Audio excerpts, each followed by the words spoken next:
qui est celui-ci, et qui n'est pas un manga pour le coup, c'est un film. Un film que tu as été voir, Fumble, j'espère, pour nous en parler. Oui, aussi pour le voir, parce que c'était sympa.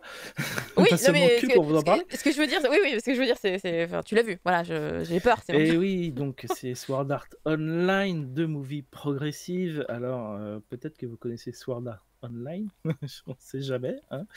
On fête, en ce moment les 10 ans de la première série animée qui s'appelait, Aincrad, qui était consacrée au 1er volume de la longue série de light novel, commencée en 2009, donc 10 ans, étonnamment court. Je pensais que ça faisait 20 ans que le truc était sorti au moins. Mais vu tout ce qui a été produit depuis. Mais non, effectivement, donc l'auteur, alors comment c'est son nom déjà, que je retrouve, parce que faut pas que je l'écorche son pauvre nom. Reiki Kawahara, en 2012, il a fait progressif, c'est-à-dire qu'il a repris son histoire depuis le début dans une sorte de reboot, soft reboot, pour mieux développer en fait cette histoire de monde virtuel transformé en piège mortel. Et maintenant, eh bien, cette version plus élaborée arrive en film.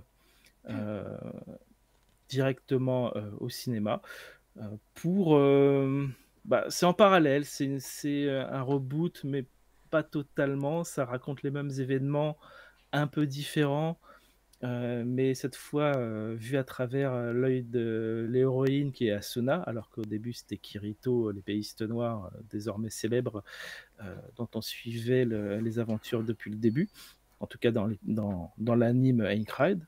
Et après, il y a différents autres arcs qui ont eu lieu où on avait différents personnages, mais le début, c'est Kirito et sa rencontre avec Asuna et la manière dont ils ont combattu pour libérer un peu tous les joueurs qui étaient prisonniers dans ce MMO virtuel qui se lance en 2022 d'ailleurs, et qui en piège 10 000 personnes dans son monde, et si jamais vous mourrez dans ce monde, et ben vous êtes mort pour de vrai.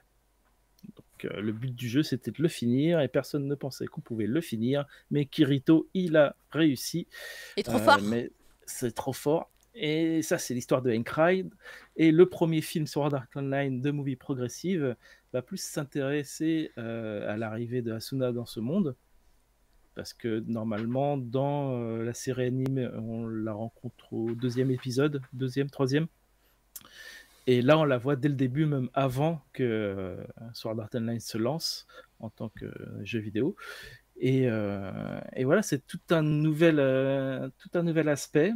Ça réécrit certaines choses, pas tout, mais ça change certains points de vue.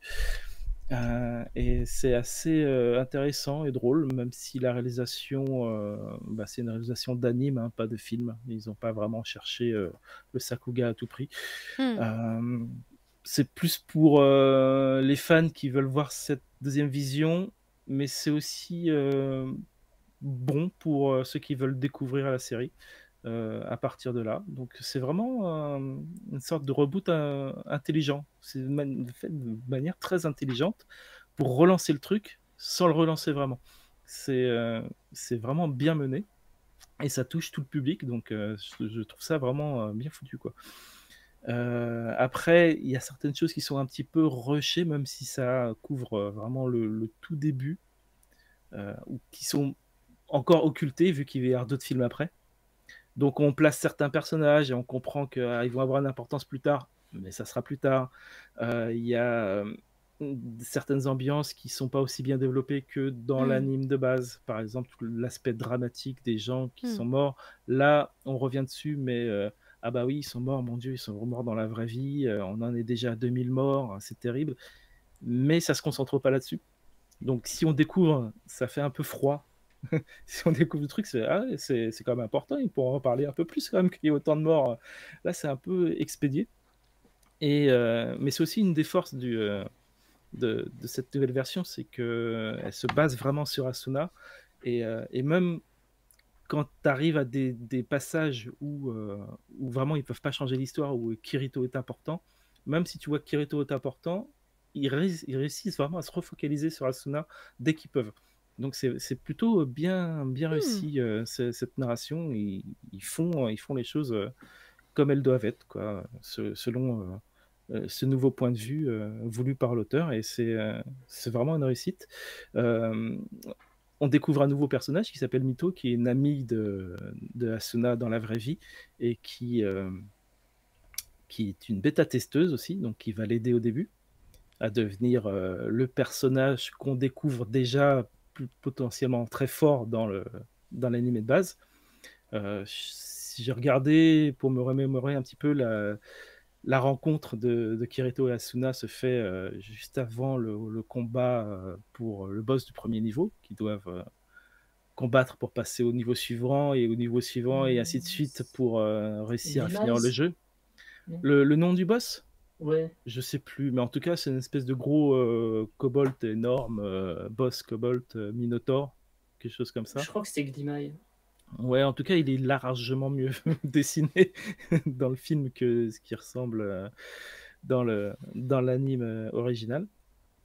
Et d'ailleurs, bon, le film cherche pas les Sakuga, mais le combat de fin est quand même plutôt réussi. Il est même au final plus intéressant que le combat de fin de la première saison de Handcride, ce qui est pas difficile. Mais Ouais, c'était pas très dur, mais quand même. bah, il est plus péchu, quoi. Il est mieux pensé. 10 ans plus tard, Voilà. Ewan Pictures, moins Usine à gaz peut-être aussi. Ouais, clairement. Puis ils ont plus le temps de le faire bien sur la fin, quoi. Après tout, c'est un film et c'est que le premier boss, mais bon.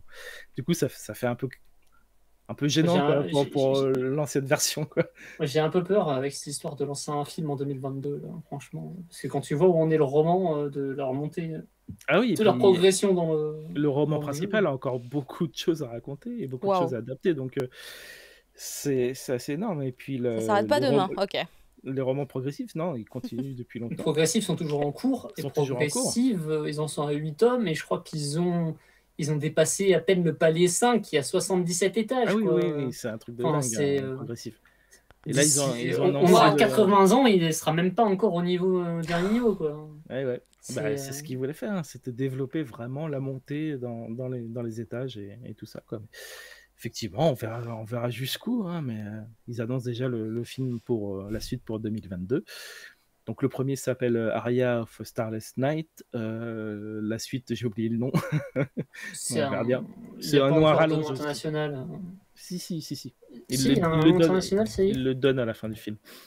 Ah, Je t'avouerai Ah, que- mais là, il y a si, marqué il avait donné, juste oui, exactement. Sword Art Online Progressive Aria of the Starless Night, il n'y a que ça là. Ils arrivent, sinon, oui, non, mais ils le donnent à la fin du premier film. Mais je sais pas, D'accord. je l'ai pas noté sur le coup, je t'avouerai. Et puis, bah, il y a toute l'histoire de ce personnage de Mito aussi qui est intéressant, puisqu'il se rajoute au truc et voilà. C'est pas un exercice facile.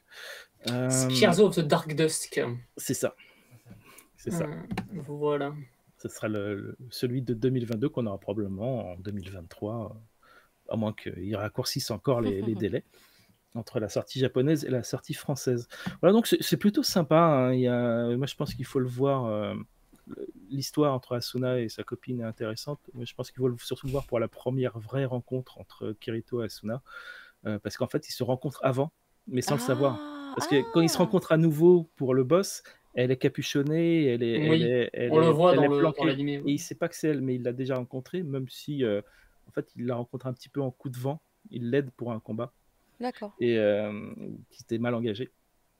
Et il passe comme ça, et après l'interaction entre eux, après ce combat, genre bon, bonjour, tu vois, elle est fantastique, elle est parfaite. Elle est idéale, c'est la scène la plus drôle du film, et c'est vraiment très réussi, très drôle. Je peux pas spoiler, mais il y a une interaction entre eux, un moment de gêne qui est vraiment très bien écrit et très drôle. Donc rien que pour ça, je pense qu'il fallait le voir. Ok. Et Mais pour sinon, découvrir bon, SAO, est-ce que ça passe? Genre, tu connais pas SAO, tu commences avec ça marche ou ça marche pas? je pense que ça marche même si tu es vraiment face à un épisode d'anime, en fait. Long, mais un épisode d'anime. Donc il faudra te faire un peu les nerfs en attendant la suite, quoi. Ah ouais. Pour avoir comme une meilleure vision de tout ce qui se passe.